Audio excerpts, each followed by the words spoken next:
मैं एक और क्वेश्चन डिस्कस कर रहा हूँ, ये है देखो, two uniform, two uncharged thin conducting spherical conducting cell A and B है। ये सेल A है, ये सेल B है, रेडियस R एंड 3R, इसका रेडियस R है, इसका रेडियस 3R है, through a resistance smaller, switch is initially open as shown in the figure. A positive point charge Q is fixed at a distance 2R from the center of the cell. At t equal to 0 switch is closed, switch को close कर देगा till steady state reach, then correct option is, कह रहा है अंदर का cell है, ये बाहर का सेल है, अब आपने इस स्विच को क्लोज कर दिया। इस प्रोसेस में टोटल हीट कितना डेवलप होगा, heat dissipated, charge on the outer surface of the cell after steady state reach the charge on the outer surface. ठीक है, एक सिंपल सा क्वेश्चन है। ठीक है, सबसे बड़ी बात है कि जब इसको तुम क्लोज कर दोगे ना, इसको क्लोज कर दोगे, तो जो पोटेंशियल इसका होगा वही पोटेंशियल इसका होगा। ठीक है, अब देखो, ओके, चार्ज का डिस्ट्रीब्यूशन कर दो सरफेस पे, जैसा होगा वैसे देखा जाएगा। ठीक है, तो देखो यहाँ पे मान लो क्यू, स्मॉल क्यू के चार्ज है, अंदर तो कोई चार्ज स्टोर नहीं होगा, इसको व्हाइट बोर्ड पे बना देते हैं।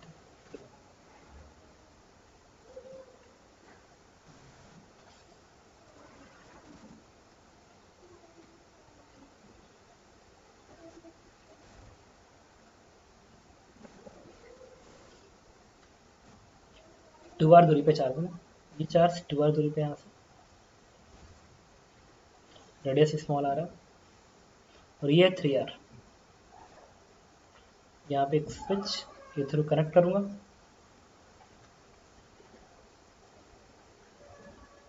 तो स्विच क्लोज करने के पहले डिस्ट्रीब्यूशन निकालना पड़ेगा, अभी स्विच क्लोज नहीं है,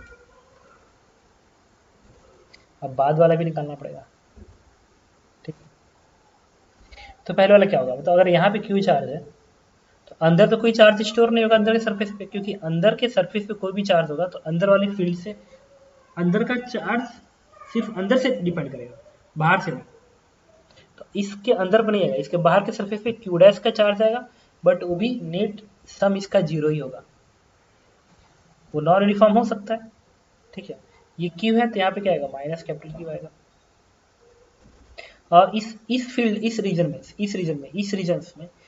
रीजन में इवन इसके सरफेस पे भी कोई भी इलेक्ट्रिक फील्ड अगर निकालोगे वो सिर्फ किसके बेस आएगा, इस क्यू और इस माइनस क्यू के बेस आएगा, बाकी किसी के बेस नहीं आएगा। ठीक है, इसके अंदर किसी पॉइंट पे बाहर वाले पे चार्ज कैपिटल क्यू आएगा, तो ये डिस्ट्रीब्यूशन यूनिफॉर्म होगा, ये डिस्ट्रीब्यूशन यूनिफॉर्म बन गया, ये नॉन यूनिफॉर्म बनेगा, ये नॉन यूनिफॉर्म बनेगा, और ये पॉइंट चार्ज क्यू यहाँ पे है। ओके, अब क्वेश्चन पूछा गया था कितना हीट डेसिपेट होगा, तो इस सिस्टम की एनर्जी लिखनी पड़ेगी ना।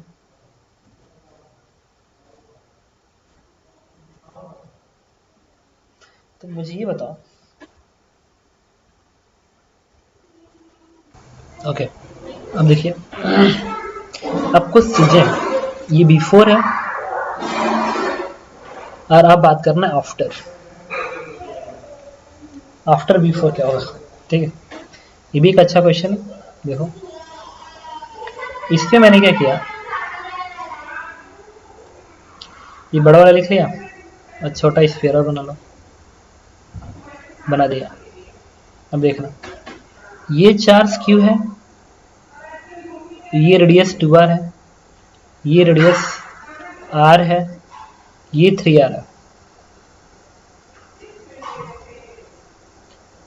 और यहाँ से स्विच के थ्रू कनेक्ट कर दिया। अब देखो ये तो क्यू है, ये तो माइनस क्यू, ये तो माइनस क्यू ही रहेगा चाहे जो भी हो जाए, क्योंकि अगर इसमें गॉस लगाओगे ना, ऊपर वाले में गॉस लगाओगे तो अंदर टोटल इंक्लोज 0 होना चाहिए, तो ये क्यू है तो इसका माइनस क्यू होना पड़ेगा। अच्छा, ये भी तो प्रॉब्लम है कि ये माइनस क्यू क्यों होगा, one of the important factor is why this is minus Q. हाँ, तो एक इम्पोर्टेंट फैक्टर, ये माइनस क्यू नहीं होगा, ये चेंज हो जाएगा जब क्लोज करोगे तो, it is let's this is Q, यहाँ पे आ गया सपोज करो क्यू डैश, नहीं क्यू 1 आ गया यहाँ पे, और आउटर सरफेस पे तो प्लस क्यू भी रहेगा। वो तो इसलिए कि अगर गॉस यहाँ पे लगा दोगे ना, यहाँ पे गॉस लगा दोगे तो टोटल अंदर इंक्लोज चार्ज के नाम पे तो क्यू ही है, वो बाहर दिखेगा। इसलिए भाई पूरे स्पेस में एक ही चार्ज क्यू है, इस पूरे रीजन में एक ही चार्ज क्यू है। तो अगर इसको करंट करोगे तो यहाँ से चार्ज यहाँ जाए, यहाँ से यहाँ पे आए। अगर कोई पूछे कि अंदर अगर ऐसे समेशन कर दो, डॉट लगा दो, तो नेट फ्लक्स जीरो होना चाहिए। नेट फ्लक्स जीरो हो रहा मतलब अगर ये क्यू है, अंदर नेट फ्लक्स जीरो हो रहा ना।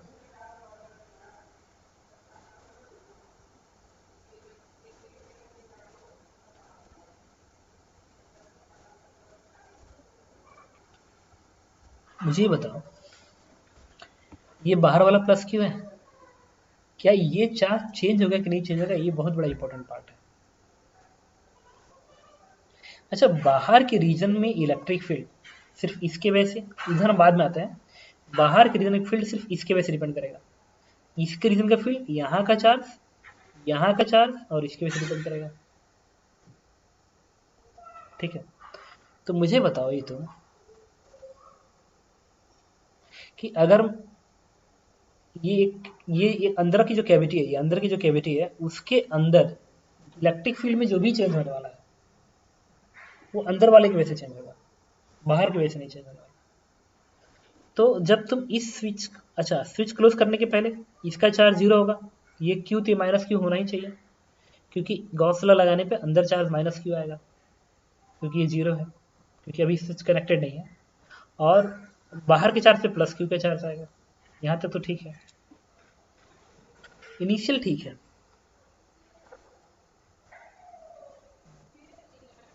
और ये डिस्ट्रीब्यूशन यूनिफॉर्म होगा बाहर वाला, ये नॉन यूनिफॉर्म तो समझ रहे हो, तो ये भी सरफेस नॉन यूनिफॉर्मली चार्ज होगा ये वाला, बिकॉज इस कैपिटल की वजह से ये नॉन यूनिफॉर्म बनेगा, दिस इज नॉन यूनिफॉर्म।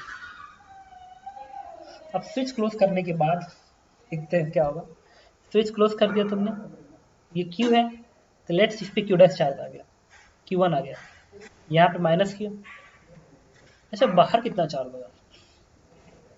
बाहर टोटल तो प्लस क्यू ही होगा। रीजन ये है कि भाई स्पेस में बाहर कहीं से और से तो चार्ज तो आ नहीं रहा है,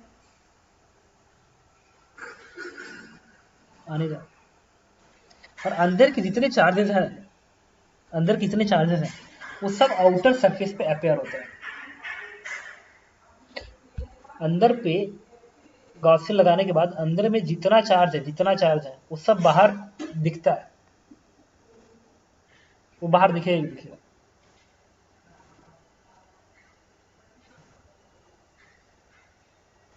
ठीक है, अगर तुमने इसको इससे कनेक्ट भी कर दिया तभी भी क्या होगा, तभी भी क्या होगा कि तुम्हें बाहर का चार्ज प्लस क्यू ही रह जाएगा। अगर तुम वो कैसे समझ सकते हो, देखो अगर तुम यहाँ पे गॉस लगाओ, यहाँ पे ऐसे गॉस लगाओ ऐसे, नहीं अगर यहाँ पे अगर गॉस लगाते हो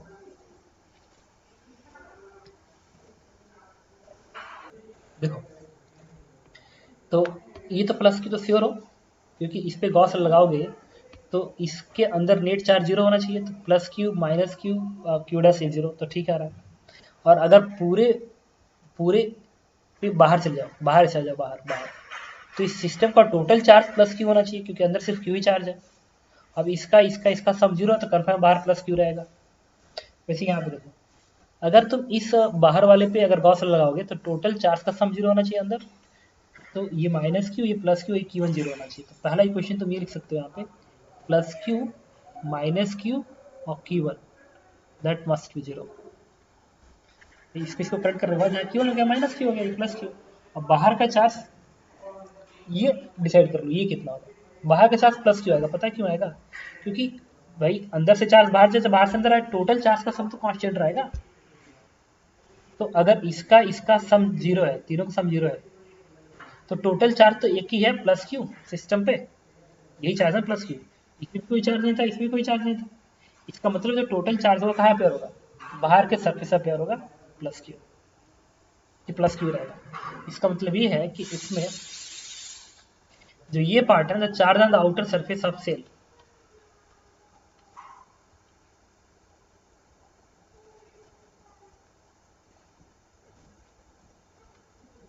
ये सही है, प्लस क्यू रहेगा। ठीक है, अब हीट डेसिपेट निकालना है और सेल ए के इस सेल पे कितना आउटर सरफेस चार्ज है ये निकालना है। क्यू डैश निकालना है बस। ये क्यू डैश पाने के लिए पता है क्यू की जरूरत पड़ेगी, क्यू मिल गया तो क्यू डैश Q1 आ जाएगा, Q1 आ जाएगा। गुड। अब एक कॉन्सेप्ट बताता हूँ, इन सब में ना एक बहुत बेसिक टर्म यूज होता है, सेंटर का पोटेंशियल। सेंटर, ये नॉन यूनिफॉर्म, ये भी नॉन यूनिफॉर्म डिस्ट्रीब्यूटेड है, ये भी नॉन यूनिफॉर्म डिस्ट्रीब्यूटेड है, ये यूनिफॉर्म डिस्ट्रीब्यूटेड है बाहर वाला, और ये क्यू पॉइंट चार्ज है। तो सेंटर की हेल्प से सब कुछ कैलकुलेट होता है, सेंटर की हेल्प से। तो मुझे बताओ बाहर वाले पॉइंट पे पोटेंशियल, बाहर के किसी भी पॉइंट पोटेंशियल इस क्यू, इस Q1 और इस प्लस क्यू की वजह से कितना आएगा, जीरो पोटेंशियल हर पॉइंट पे। क्यों? क्योंकि बाहर इलेक्ट्रिक फील्ड देगा ही नहीं। अगर ये चार्ज ये चार्ज ये चार्ज बाहर इलेक्ट्रिक फील्ड नहीं देगा तो उस रीजन में पोटेंशियल डिफरेंस क्या मिलेगा, जीरो। तो यहाँ तक पोटेंशियल जीरो आएगा। एक और बात, यहाँ पोटेंशियल जीरो है, अगर ये जीरो है तो यहाँ से यहाँ तक भी जीरो जाएगा, मतलब इसका भी पोटेंशियल जीरो बनेगा। रीजन क्योंकि ये कनेक्ट कर दिया ना, कनेक्ट कर दिया तो पोटेंशियल इक्वल हो जाएगा स्टेडी स्टेट। तो यहाँ से यहाँ तक पोटेंशियल जीरो, फिर यहाँ से लेके यहाँ तक पोटेंशियल जीरो, और अंदर अंदर कोई चार्ज है ही नहीं है, और इस अंदर पे इस चार्ज का इस चार्ज का इस चार्ज का इफेक्ट पड़ने वाला नहीं है क्योंकि ये दूसरी कैविटी है। तो अंदर के भी हर पॉइंट पोटेंशियल क्या देगा, जीरो। तो ये चार्ज ये चार्ज ये चार्ज बाहर की किसी भी पॉइंट पोटेंशियल जीरो देंगे, यहाँ से लेके यहाँ तक जीरो देंगे, और सेंटर पे भी जीरो पोटेंशियल देंगे।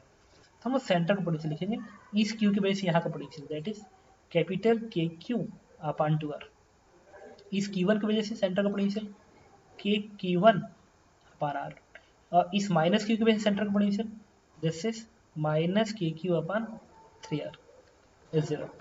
अब देखो यहाँ से क्या बन गया, Q/2 बना, Q/2 बना, यहाँ से क्या बना, Q1 minus Q equals to zero. अब एक काम करो, इस इक्वेशन को इसमें जोड़ दो, इससे क्या होगा, minus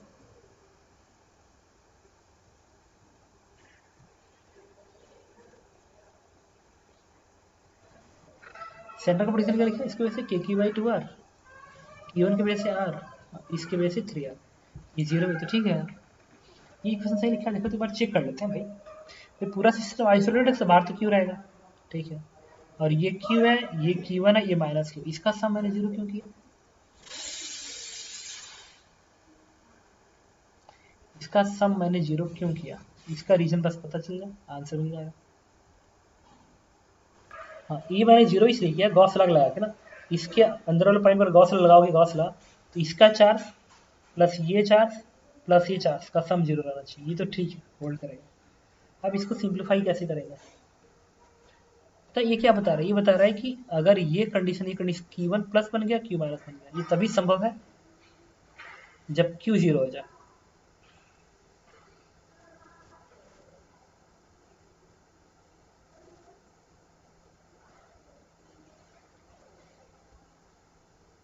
how it is possible यार, एक सेकेंड यार, मुझे बता, ये तो मैंने सही लिखा है, ये थोड़ा सा गलत, ये भी सही है। ये बाहर वाला चार्ज मैंने प्लस क्यू क्यों बोला है भाई, इस प्लेट का चार्ज प्लस इस प्लेट का चार्ज का सम कांस्टेंट होना चाहिए भाई, चार्ज इधर से इधर फ्लो करे तो। इस प्लेट पे कितना चार्ज है, इस प्लेट पे Q1 चार्ज है, Q1 चार्ज है ये, इस प्लेट पे कितना चार्ज है, माइनस क्यू, बाहर कितना है, प्लस क्यू, इसका सम क्या आना चाहिए, जीरो ना, इससे इधर फ्लो के इसी तरफ फ्लो करे, ये चार्ज प्लस ये चार्ज का सम कांस्टेंट रहेगा, दैट इज जीरो। तो Q1 हो गया, ये माइनस क्यू और बाहर प्लस क्यू, जीरो। तो Q1 माइनस क्यू ही तो लिखा है यार, तो ये क्या होता है एग्जिस्ट कर रहा है, ये तो बता रहा है Q इज जीरो।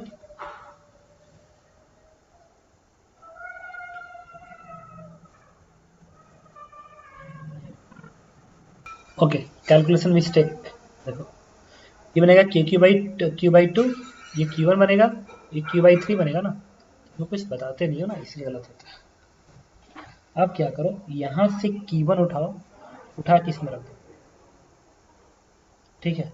तो इक्वेशन यहाँ मैं सॉल्व कर लूँ, ये बनेगा Q/2, अब Q1 की जगह पे क्या लिख सकते हैं, यहाँ पे Q1 की जगह पे small Q minus capital Q, इस Q1 को उठा के यहाँ पर रख दो, बन गया plus Q minus Q by 3 that is 0। देखो Q1 की वैल्यू क्या बनी, प्लस Q माइनस Q में रख दो तो plus Q minus Q by 3।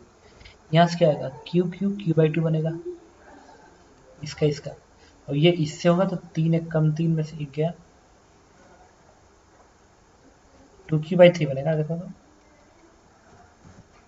Q by 2 minus Q by 2 थे, माइनस Q बाई 2 बनेगा। बूढ़ा भाग सही से समझ देख लेना, तो Q by 2 minus Q by 2, ये Q 3 में से 1, इससे Q की वैल्यू क्या आ गई माइनस, इसको इधर भेज दो तो बन गया 3Q बाई 4 आ गया।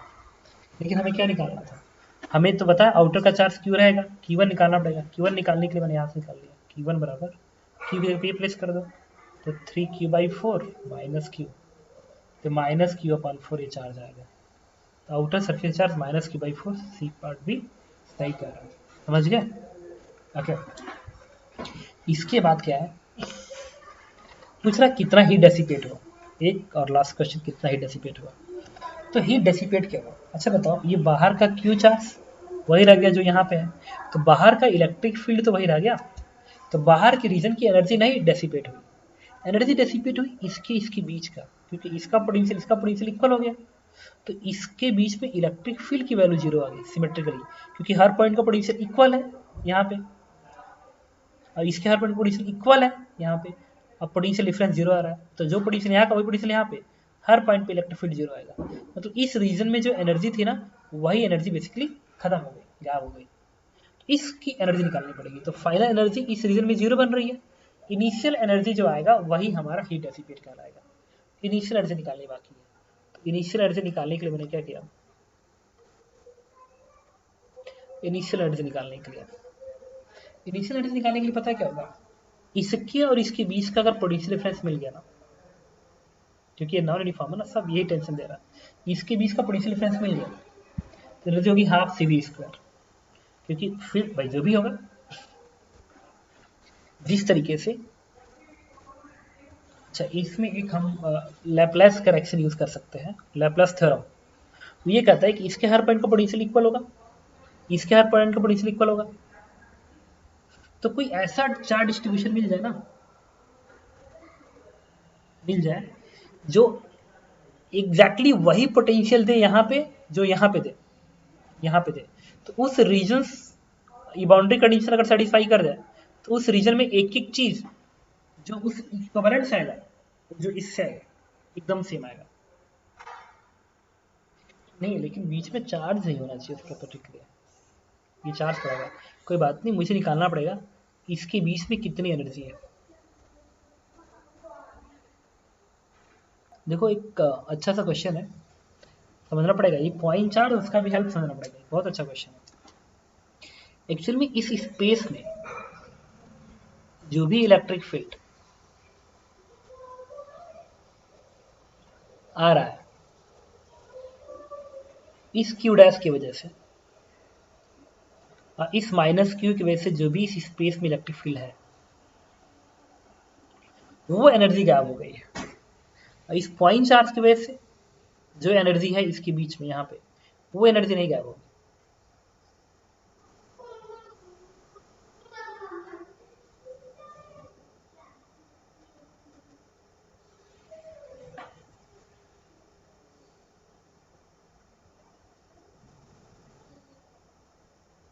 भाई फाइनल तुम्हें समझ में आ गया कि इसका पोटेंशियल इक्वल हुआ था, फाइनल इसका पोटेंशियल इक्वल हुआ था, तो हर जगह मैंने क्या मान लिया था, तो इसके बीच में जो कैपेसिटर बन रहा है, इसके बीच की जो एनर्जी होगी वो 0 हो चुकी होगी, पोटेंशियल इक्वल हो गया, अगर हर पॉइंट पोटेंशियल इसका इक्वल है, तो मैंने एनर्जी को 0 मान लिया, और ये जो एनर्जी 0 बनी है ना, बेसिकली इस सरफेस का चार्ज और इस सरफेस के चार्ज की वजह से डेवलप हुआ है, इस Q की वजह से नहीं हुआ, क्योंकि Q का जो एनर्जी है ना, वो इस स्पेस में तो हर जगह वैसे ही है, उसकी इलेक्ट्रिक फील्ड तो वैसे ही है पड़ेगी।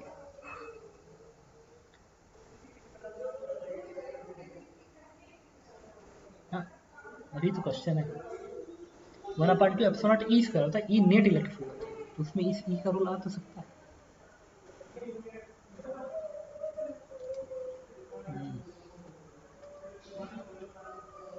थोड़ा सा समझना पड़ेगा। ठीक है, वो ये कि इनिशियली इसके और इसके बीच का जो पोटेंशियल डिफरेंस है ना, उसके वजह से जो इस स्पेस में एनर्जी है वो एनर्जी गायब हो जाती है। ठीक है, तो इसके बीच में कितनी एनर्जी स्टोर है जो कि एनर्जी गायब हो गई। उसमें ये जो पॉइंट चार्ज क्यू है ना, इसकी सेल्फ एनर्जी इक्विवेलेंट नहीं है, क्योंकि इस रीजन में जो एनर्जी है इसके सेल्फ की वजह से, वो तो पहले भी वही है बाद में भी वही है। इसका इंट्रैक्शन एनर्जी इसमें बेसिकली खत्म हुई है कि इसकी सेल्फ एनर्जी, इसकी सेल्फ एनर्जी, ठीक है, और इस पॉइंट चार्ज का इसके साथ, इस पॉइंट चार्ज का इसके साथ एनर्जी, ठीक है, इसका जो चेंज है वो खत्म हुआ, इंट्रैक्शन एनर्जी खत्म हुई, सेल्फ एनर्जी नहीं खत्म हुई। तो ठीक है, तो इस पॉइंट का पोटेंशियल निकालो, इस पॉइंट का पोटेंशियल निकालो, पोटेंशियल डिफरेंस निकाल लो, और इनिशियल एनर्जी लिख लो कैपेसिटी फंक्शन 1/2 सी पोटेंशियल डिफरेंस का होल स्क्वायर, और ये इतना ही एनर्जी डेसिपेट हुई होगी। चलो सी तो मुझे पता है, मैं निकाल लूंगा। सी आएगा 4 pi epsilon naught A B, ये है 3a, बी है आर के बराबर radius upon 3r minus R, ये वैल्यू कितनी आ गई 3 और ये 2, इस 6 का टर्म आ रहा है, बाकी कैलकुलेशन में पड़ता रहेगा ना। अब डेल्टा भी पोटेंशियल डिफरेंस निकालना। अच्छा, इस सरफेस का पोटेंशियल कितना है? अच्छा, इसके इसके बीच का जो पोटेंशियल डिफरेंस है वो किस पे डिपेंड करेगा? सिर्फ अंदर वाले चार्ज पे डिपेंड करेगा, अंदर वाले चार्ज पे, इसी के बीच के चार्ज के ना, क्योंकि इस रीजन में जो इलेक्ट्रिक फील्ड है वो सिर्फ अंदर वाले चार्ज पे डिपेंड कर रहा है, तो पोटेंशियल भी अंदर वाले वैसे करेगा, तो बाकी से तो कोई मतलब ही नहीं, हटा दिया जाए। चलो अब बात करते हैं इस सरफेस का पोटेंशियल कितना है। इस आउटर सरफेस का पोटेंशियल निकाल लो v1, दैट इज इस क्यू की वजह से आएगा आउटर का पोटेंशियल, दैट इज k/3r। अब पॉइंट 2 का पोटेंशियल निकालते हैं, पॉइंट 2 का पोटेंशियल देखना, इस पॉइंट 2 का पोटेंशियल। अच्छा, इस पॉइंट 2 का पोटेंशियल के लिए मुझे बताओ, ये दोनों चार्ज मिलके, ये चार्ज और ये क्यू डैश जो यहाँ पे पोटेंशियल देंगे, क्या ये तीनों ही चार्ज सेंटर पे पोटेंशियल वही देंगे? हाँ, क्यों? क्योंकि अंदर के हर पॉइंट पे ये इलेक्ट्रिक फील्ड तीनों मिलके जीरो देंगे।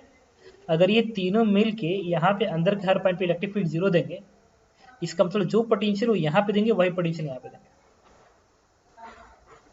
ठीक है, तो यहाँ का पोटेंशियल क्या होगा? इन तीनों की वजह से यहाँ का पोटेंशियल ये बनेगा क्यू की वजह से यहाँ पोटेंशियल k/2r बनेगा, प्लस इस माइनस क्यू की वजह से माइनस k/3r बनेगा, और ये क्यू डैश तो नॉन यूनिफॉर्म बट जीरो है चार्ज, तो सेंटर का पोटेंशियल जीरो देगा। लेकिन हाँ, इसमें इस चार्ज का भी पोटेंशियल जो यहाँ पे आएगा उसको ऐड करना पड़ेगा, इसका पोटेंशियल यहाँ पे वही आएगा जो अपने सरफेस से देगा, दैट इज k/3r। अब जो पोटेंशियल डिफरेंस मिलेगा डेल्टा v, वो इसमें से घटा दो तो इसे कैंसिल आउट हो जाएगा, और खैर ये होना ही चाहिए था, क्योंकि इसके बीच में पोटेंशियल डिफरेंस, इवन इसके और इसके बीच का पोटेंशियल डिफरेंस वही है जो इसके बीच का, और इनके बीच में पोटेंशियल डिफरेंस सिर्फ अंदर के चार्ज से बनने वाला है। ठीक है, तो मैंने क्या किया, सरफेस का पोटेंशियल निकाल लिया जो इसके वजह से आएगा, और सेंटर का पोटेंशियल निकाला। ठीक है, नेट पोटेंशियल सेंटर का, इन तीनों की वजह से सरफेस का पोटेंशियल वही हुआ जो सेंटर का, तो सेंटर का निकाल लिया तो सरफेस का पोटेंशियल मिल गया, और इस क्यू का पोटेंशियल ऐड कर दिया तो मुझे सारे चार्ज की वजह से यहाँ का पोटेंशियल मिल गया। तो पोटेंशियल डिफरेंस इसमें से घटाया तो ये कट गया, ये क्या बन गया 3 कम 3 और ये 2 बनेगा KQ/6r, KQ/6r। अच्छा, यहाँ पे क्या बना है 4 3 12 2 ना, तो 6 का टर्म बच रहा ना, 4 3 12 2 6 का टर्म, और यहाँ पे क्या K है ना, तो KQ 3 कम 3 3 2 3 6 का टर्म है। ये K का टर्म का मतलब होता है, K का मतलब क्या होता है 1/4, 1/24 का टर्म बच गया। तो पोटेंशियल एनर्जी क्या होती है half C V square, half C की जगह पे 6 लिख लो, और भी ये है ना स्क्वायर कर दो, तो 24 × 24 2 3 6 3 बटे 24 8 चौक को 32 का 3 और 8 2 16 3 192 का टर्म आंसर बना चाहिए, 192 का टर्म है आंसर इस सी पार्ट। ओके, तो आप समझ गए होंगे, एक अच्छा सा क्वेश्चन है और मैंने इसको किस तरीके से डील किया। Thank you.